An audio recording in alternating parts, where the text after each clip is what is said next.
This is no ordinary bus tour. It's the lifestyles of the rich and infamous tour.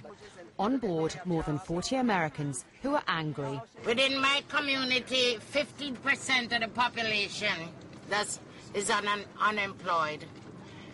And that is very serious. They're visiting the homes of executives at the insurer AIG, who received multi-billion-dollar bonuses. You might have noticed that things are not going very well for the rest of us. We've seen skyrocketing unemployment, thousands of Connecticut residents losing their health insurance, and thousands more losing their homes to foreclosure.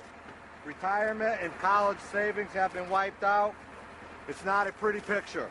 The US government bailed out AIG last year. It now owns an 80% stake.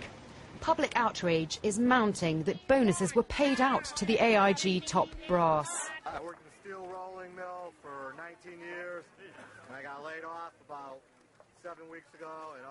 The Connecticut Attorney General named some of those at AIG who got bonuses, despite warnings by some of the bosses that they'd received death threats.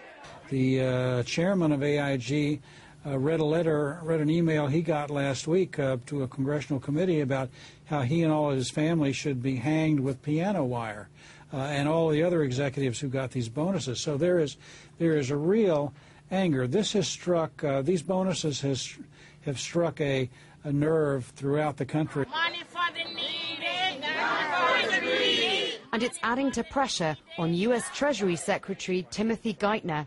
President Obama has given him a vote of confidence in an interview to be aired on CBS television on Sunday.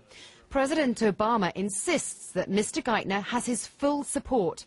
His reply to any attempt to resign would be, "Sorry, buddy, you've still got the job." But as Americans continue to lose their jobs, homes and life savings, the pressure on Mr. Geithner is only going to get worse. Vanessa Heaney, BBC News.